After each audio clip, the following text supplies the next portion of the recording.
Greetings, friends. If you want to create order from chaos, you have to shatter and splinter that which you wish to dominate. You have to create atomized individuals from the remains of a society, from the remains of a culture, from the remains of a family. So I'm going to read a few paragraphs from this book, A Monarchy Transformed, Britain, 1603 to 1714, by Mark Kishlonsky. This book came out in 1996.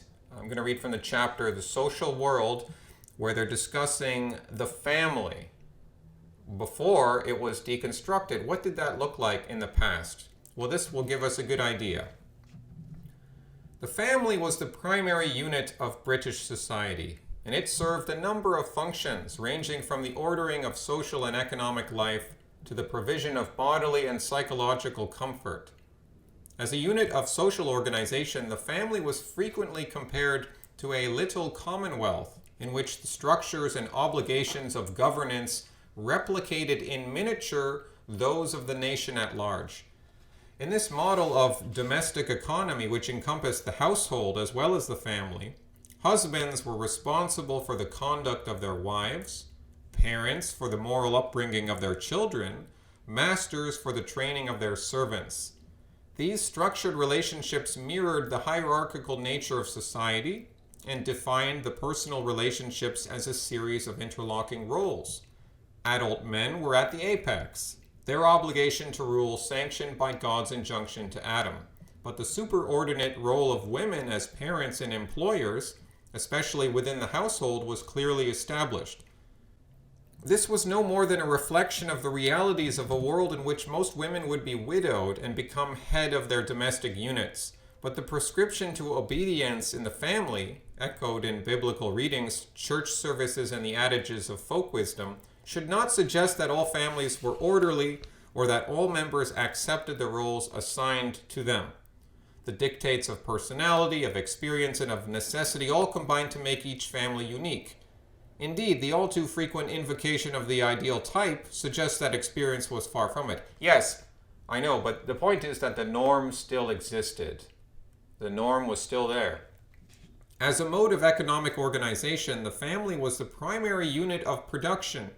Most marriages were made on economic calculations, with the timing dependent upon inheritance or the completion of apprenticeship or domestic service. Marriage contracts, especially among the wealthy, were complex prenuptial agreements that specified the dowry the woman would bring as wife and the portion she would receive as widow. By the late 17th century, the marriage market was no metaphor. Dowries were advertised in newspapers.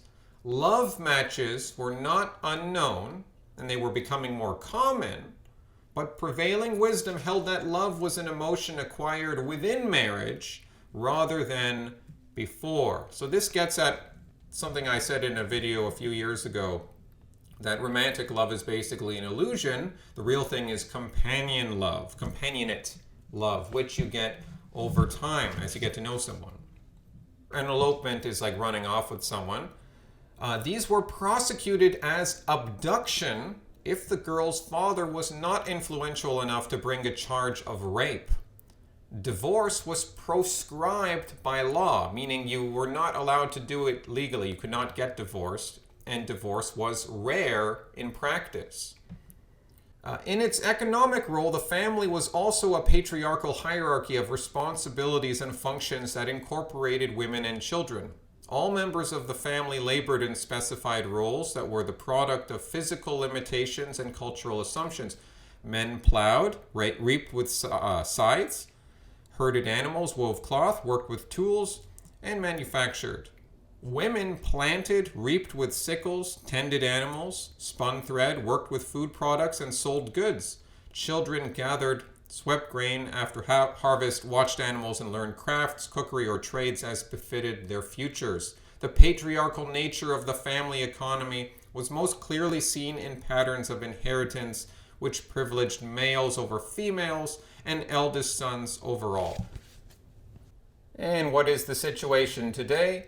Divorce is rampant. Men are figuratively raped in divorce court. Women have been empowered by feminism, but everyone's unhappy, both men and women. Children are not working in the fields unless they are actually farmers, which is practically no one anymore because it's post-industrial society. The children are in daycare and in public school getting indoctrinated.